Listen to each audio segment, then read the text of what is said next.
She's a bit dramatic. You Actually. do you. Yeah. Listen, guys, this bit is about being unapologetically you, okay? Hello!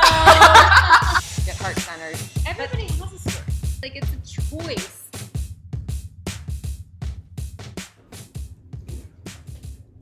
Ladies, how them bits? What up, guys? It's Linz. It's Allie. And it's Raina. We are in episode 26, and today we get to talk all about our friend Allie. Oh, hello. I'm excited. Yeah, you guys, it's gonna be a weird episode because, like, even before we started recording, I was like, well, wait, what are we gonna do? Because you're usually the one that guides us through all of these things and, like, controls and The leader. the leader of our pack and the old mama bear of our pack. Not to say old, but the mama bear of our pack. And so it's very funny kind of taking the reins and leading you I like it. in a way.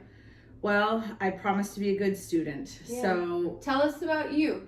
yeah, What I do you mean, need to know? you know, if you've listened to the last two, we decided that it would be good to kind of dive deep into who Raina is, who Lindsay is, and now I guess it's my turn if you We care. can't leave you out. I guess, yeah, if you care. If not, bounce to the next episode. But, you guys, I am representing the women who have young children out of the threesome here and the struggles I've kind of gone through. But my story is nothing crazy. You say that every time, though. I And know. it is a good, crazy story when you actually go into the depths of it. Yeah. So give us your surface level issues right now, and then Lindsay and I will do our thing, our no bullshit thing, and we'll tear you apart. That's true. Yeah. That's true. I think this is going to be a lot of fun. No, guys, I had a great family. You know, grew up. My sister's my best friend. Went to Disneyland like 50 times. I'm from Vancouver, Canada.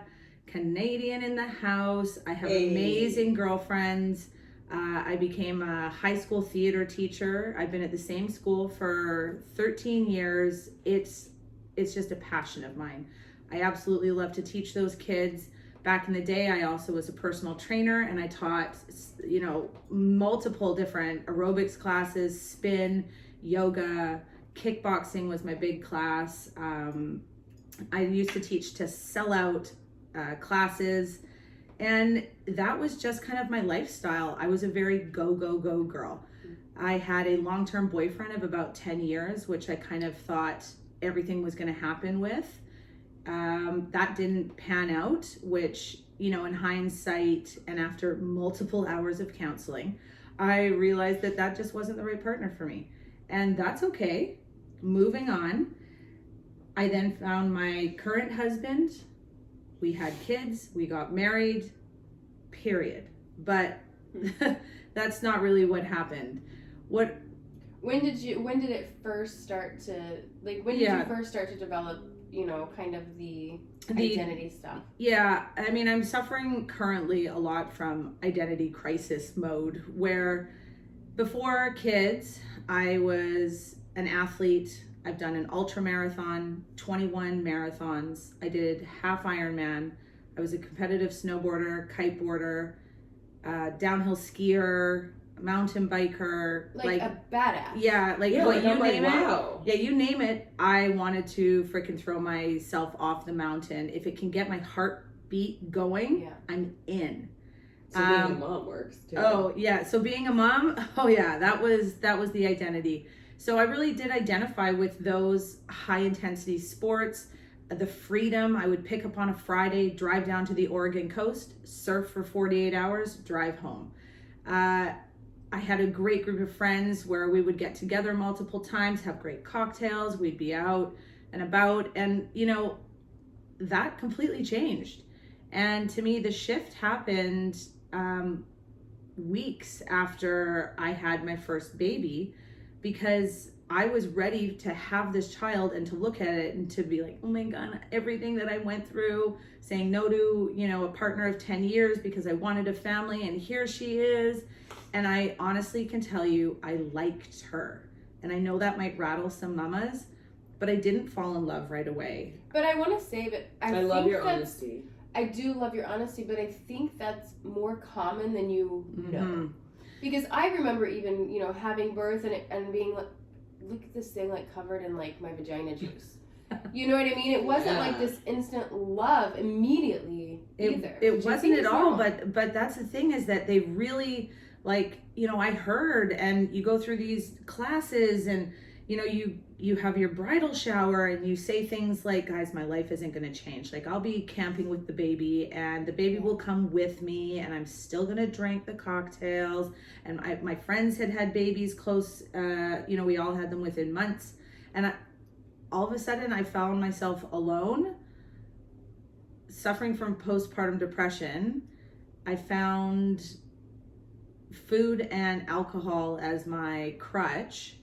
And the man that I chose to marry and to continue this, you know, I kind of found my relationship falling apart. You know, I remember yelling, this is it, we're getting a divorce. I slammed doors. I became this creature that, like, I had never been. I have never yelled. I am not confrontational. You know, you can ask the girls here. You know, I want to hug and be like, okay, what's going on? Are you okay? Everybody okay? Let's go. And I found myself literally yelling, crying, hiding in bathrooms, binge eating, not working out, trying to find solutions. I remember buying crystals, and I, like, now in hindsight, like, I remember going to a crystal store and being like, if I buy crystals and lay them out, I will feel connected, therefore everything will be better. Like, I was on these crystals. I was dependent. I was searching and grabbing for a straw. I feel like you were almost just like, what is it, like climbing I couldn't. But can I ask you something? Like, you know, you talk about, and I hear this often, you know, women while they're pregnant being like, guys, nothing's going to change. We're still going to go to the movies. It's still going to be fun. We're still going to go hiking. All of these things. What made you not do that? Because here's the fact, you could have done all of that. There are people that do go camping with their babies. There are people who do X, Y, and Z activities with their kids. What made you just not? So that's number one. I didn't have a lot of help. I thought that my mom and dad would be way more involved, and my sister has 2 kids of her own, and we had no money. Yeah. Like, I couldn't pay for a babysitter. I didn't have any time. And, you know, my mom used to say, oh, well, you and Ben just stay at home and have board game nights and you can, and I was like, no, you don't understand. I like to go out. Yeah. I'm in a cage at home. The last thing I want to do is spend more time in my house with my husband. I want out of here. Yeah. So I always make jokes that, like, you know, what different choices I've made has given me the freedom to get out of that cage. And I really felt boxed in as a mother and as a woman. I felt like I was trapped.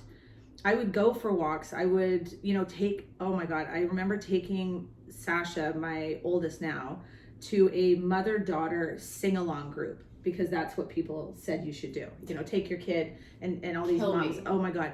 I showed up there and all these moms, there were kids screaming, and I was like, I've just multiplied the intensity of the shit show. Yeah. And all I'm doing is sitting with other mothers, and they're just complaining about how shitty it is. And we're commiserating in our misery. I never went back. I have a question for you, because it sounds, as not a mom, right? It sounds to me like there is this huge societal pressure almost that you need to stay home, do board games, not go camping with your kid, not be an extreme mom, not do these things. Well, that's what they say. That's mom how should I feel. Like, I'm listening to you, and maybe I'm wrong, but what I'm hearing is that you felt such tremendous pressure from family, friends, society to be and act and look a certain way as a mom that you were like, well, fuck, I can't go camping with my kids because this is not what people do. So I should go to this group.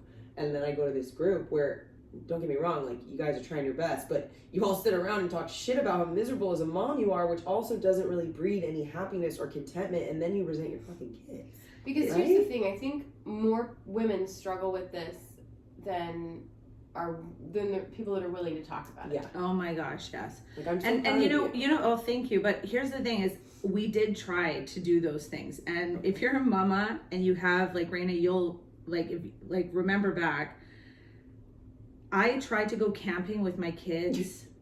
My kids are 17 or 16, 17 months apart. And I had a newborn and a under 2. and we pitched our tent, and I was like, oh yeah, we're fucking making this happen. Okay, here we go. It was And a shit show. it was the worst. How long I did it didn't. last? No, we had to leave. Like we made it one night with one screaming. I was up all night. It didn't happen. Those first couple years are a nightmare. Yeah. Like they are so incredibly hard. So I mean, I had friends that used to bring their baby to a party, but then she would say, oh, I mean, I get to have fun now, but I'll pay for it tomorrow. I've heard that. Yeah, and I've I heard would be moms like, say that. I'd be like, girl, I'm paying for it every single hour right now because I had a colicky baby. You know, like all these things that every woman could tell you they have with these children, but it's freaking hard in those first couple of years. Yeah. So that's a long time. It's not like a couple weeks. Yeah. So for me, the first couple weeks I had her in a carrier and I was out having a coffee and I was like, maternity leave is the bomb. Oh my gosh, this is amazing. And she would sleep in the carrier. And then at about the 6-week mark, everything goes sideways. It's like they wake up and they're like, fuck you. Totally. I'm like, holy shit. The demon comes Oh my out. God, what's happening? And I remember calling Ben and I'm like, she has been screaming for 3 hours. And I would send Ben videos of how intense, of like me crying. Like, do you know what I'm going through? You have no idea. Yeah. And I would send him these like loathing my life videos. And then when I think about it, that's so polar opposite from where I was before I had kids. Like if you knew who I was never, like I was happy, I was on the go, I was making plans.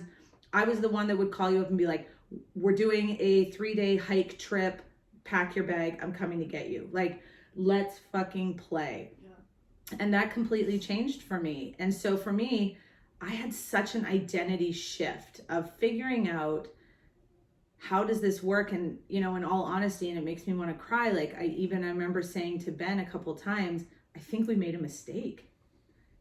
And to say that as a mother, you never want to mutter those words. And that to me was the first red flag that something mentally was wrong with me.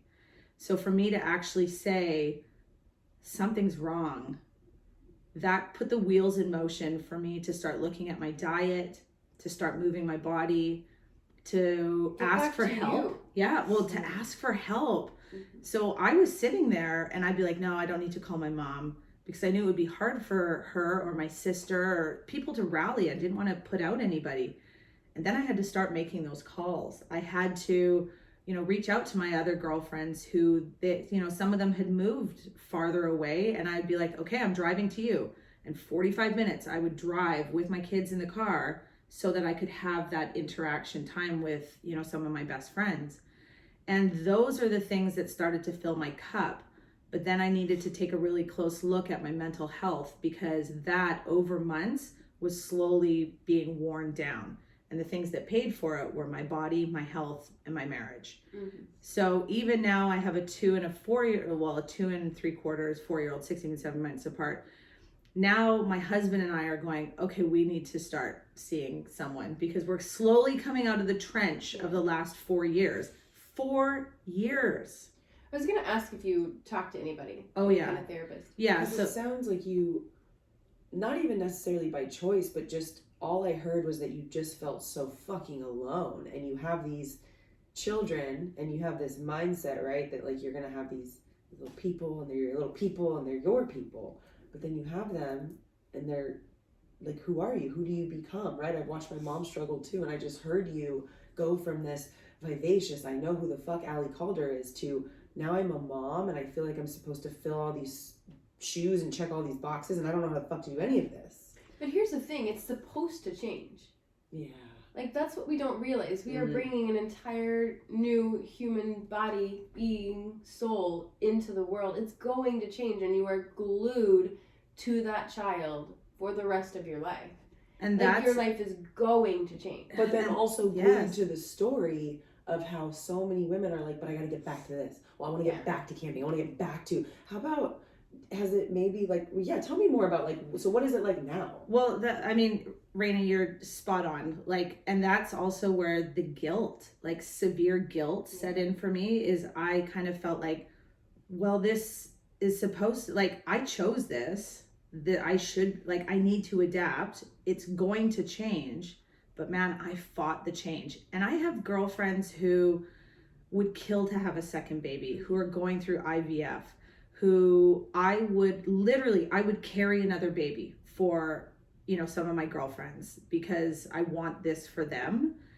And how dare I sit here and suffer in any way?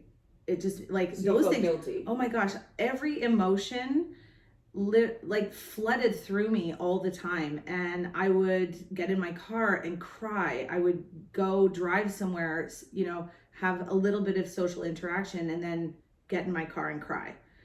And I would, those things are red flags. Like if you look at your life pre-baby and you're like, man, I never triggered like that, or I didn't do these. And after years, like it's been 4 years with these two kids. So many hormonal changes.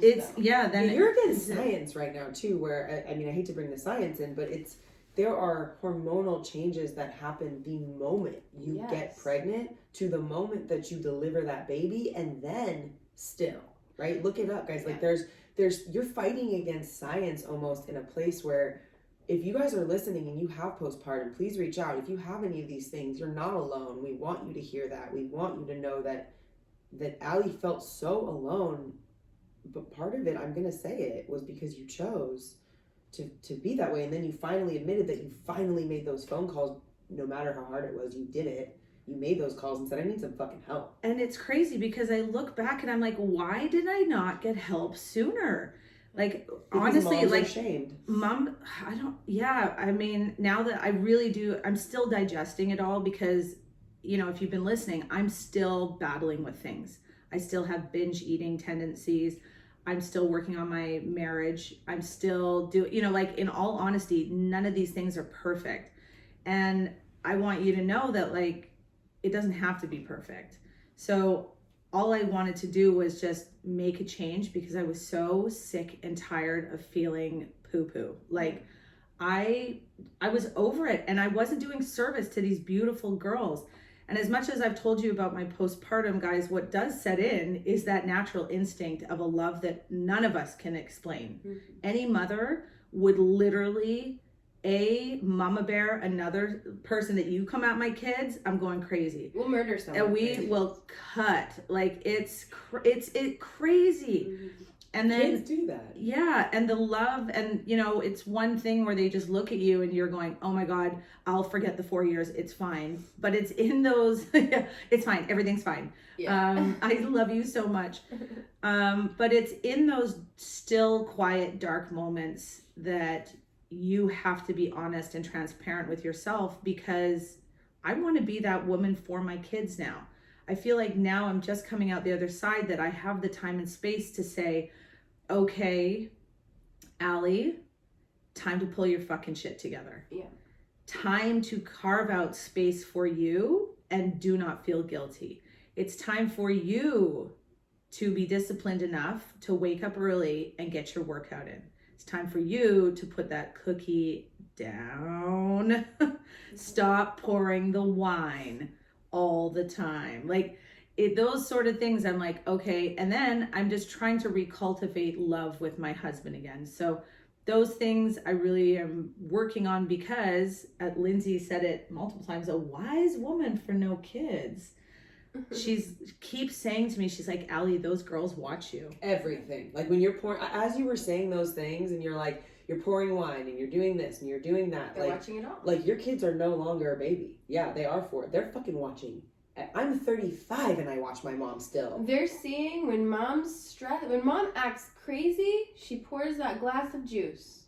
When mom acts crazy, she pours that glass of juice. And that's what they correlate to. Like, I know that when my dad was uncomfortable, he got loud and aggressive. So when I'm uncomfortable, I get loud and aggressive. When my mom's uncomfortable, she shuts down. Yeah. So we watch how the people that we love cope. And then we mimic as children, because we don't have any coping skills of our own, and some adults as well. We mimic those behaviors. And so your girls, I'm not shaming you. I'm telling you, like, we live in a world where people shame moms instead of empowering them and saying, hey, yeah, your fucking kids are watching you. But that's a beautiful thing, because you get to show them, you get to literally lead by example, like, for them. And by doing that, you're putting yourself first. Yeah. Like for me to lead by example means I do need that time. I need that self-care time. I need time to fill my cup so I can come back and be a present mom. And to be, 100% transparent, when I went back to work, it was thebomb.com. I came home after having worked, 8-9 hours, and I was so present, so much calmer, because for me, I needed that space. Yeah. I have girlfriends that are stay-at-home moms, and they cultivate that space in so many other ways. And whatever it is for you, you need to take that time for yourself.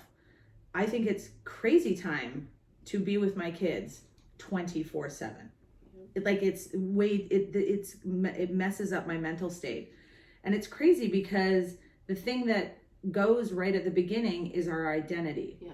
And redefining who we are as a mother and as a woman can be very, very tricky. Yeah. And you said something that really struck me, that you were learning to recultivate love with your husband. And I feel like, and maybe I'm wrong, but the way that you do that is by recultivating love with yourself first, in all the ways you just said. Because I see one common thing that I always hear about is that, a couple has kids and that mom becomes so involved, and not necessarily involved, but just invested in that identity, just becomes mom. And the dads do the same thing. And then when those kids are 18 and they graduate, that mom and dad have nothing in common. They have zero relationship. And oftentimes, I won't say every time, oftentimes it ends in divorce. Because they've spent so much of their time and energy growing these two beings without caring about the relationship that they are building. That's 110% Yeah. what happened to my parents Yeah. as well. Like I'm going to say that. Yeah, They met. it's my so mom got common. married when she was 19 to my dad. He was much Yep. older. The whole focus, I believe, of their marriage was constantly just trying to get my mom into a place of happiness, and she's there now. But their marriage, it was fucked. And then they had kids, and then the kids were crazy. And the second that my brother was out of the house was when I was just litty off the chains, and then so think about your marriage for a second, and what happens if 20 years from now, like your kids finally leave the house and you and Ben haven't worked on these things, Not right? 20 years. God, you only have 16 years left. I stayed in the house a long You're time, but listen, fine. I Kick came back those and bitches forth. out. Here's the thing though, what happens when, you're right, fine, they're 13, they're at a school dance, and you have the kids out of the house for 3 hours, and because you and your husband haven't worked on your marriage up until this point, you spend those 3 hours cleaning the house and talking shit to each other instead of spending those 3 hours enjoying each other's company because your fucking kids are finally gone, right? How does this happen? So how do you, I want to know, and maybe you're still in it, which I know you are, but how do you start that process of recultivating love within your marriage while you are in the shit with your toddlers, essentially? Oh man. I'm going to be honest. First thing is we got a counselor. Okay. And How do you? yeah, so Ben and I go and see a counselor. We like it when we get homework. Same. I'm a teacher, so I'm like, can you give us little little tidbits that we can take and try and do things like that. We really try to be intimate. I love that. And that's something that I don't think that moms talk about enough, that the sex kind of is the last thing on your list. Sex How is that for so you? important in these relationships. And how is the intimacy part for you, though, especially knowing that you have that, I've heard you say the quote body unquote image. mom bod stuff. Like, how do you stop and go from and switch gears from teacher, friend, mom, mentor to like sexy Sex woman? goddess. Like, how does that happen? You guys, if you're watching the YouTube, I'm in my pajamas and I am the She definition of is the sex sex goddess. goddess.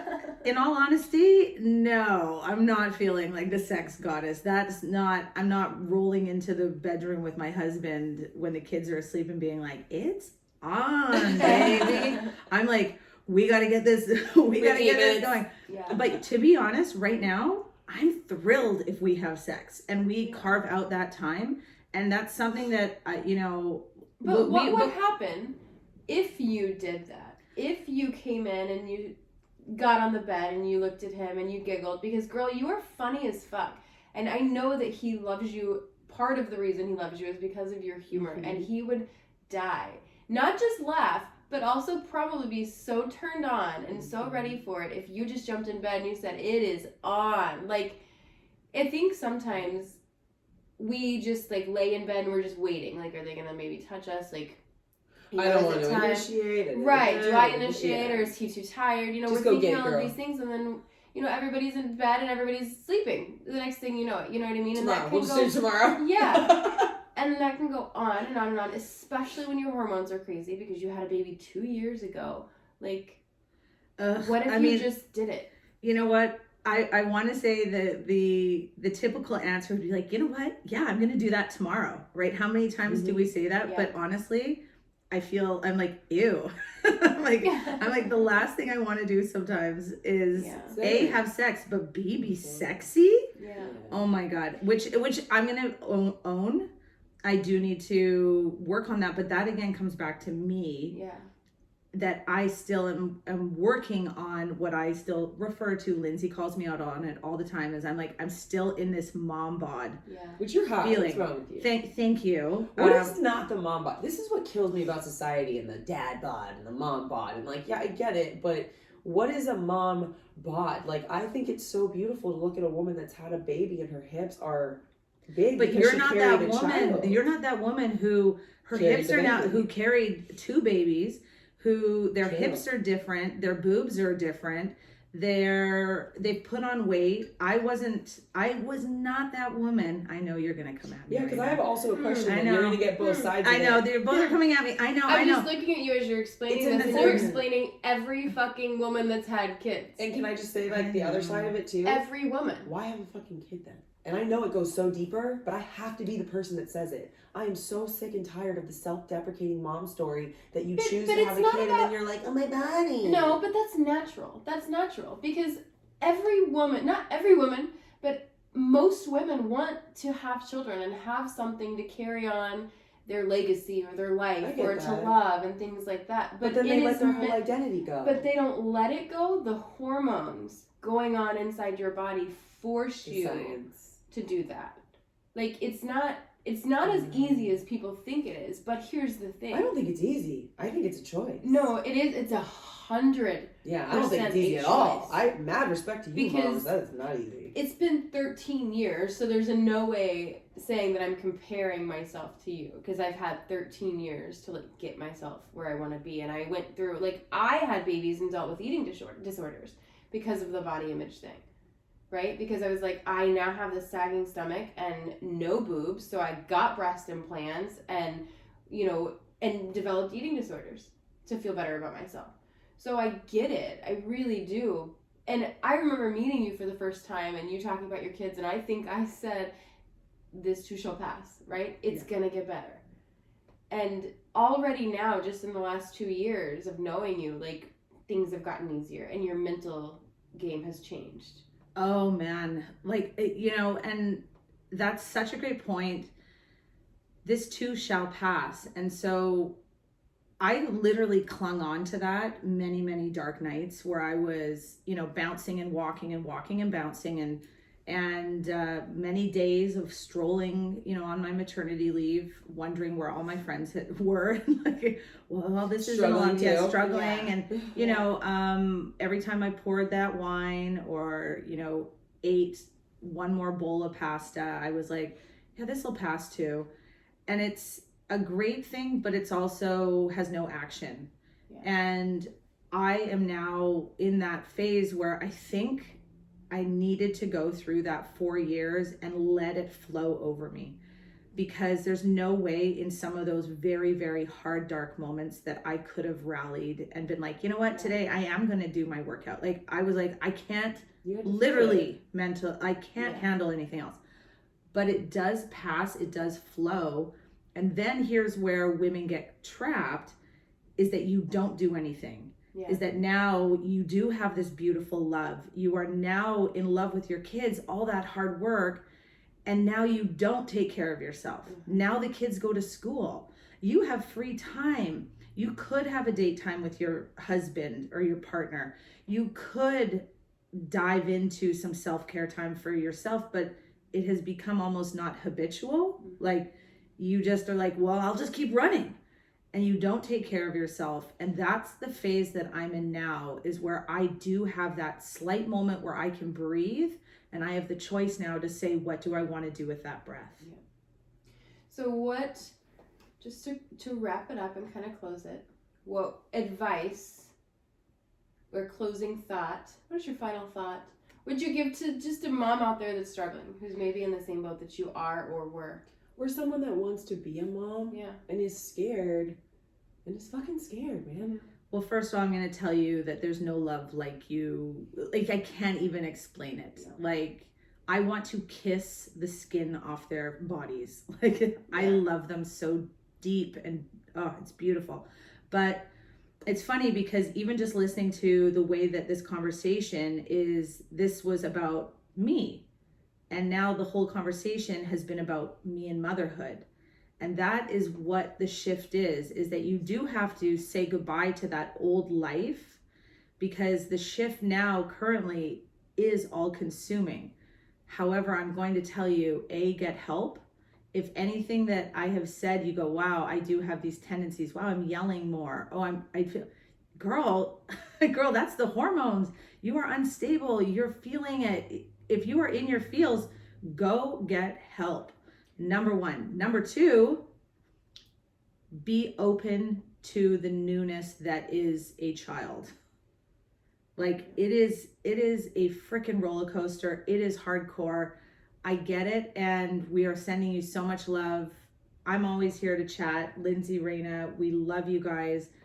Women go through anything, whether you have kids or not, and just, man, get help and take care of yourself. I think that's the thread that goes through everything, is self-care, self-love. And yeah, I love it. I love it. All right. I'm proud of you. Thank you. I'm ladies, proud of you thank for, you. for bringing awareness and levity to an extremely controversial topic, and the fact that it even turned from you into motherhood. And we're going to hear more from you soon. I love you guys. We all love you guys. In the meantime, till we talk next time, take care and bits. Bye, guys. Bye.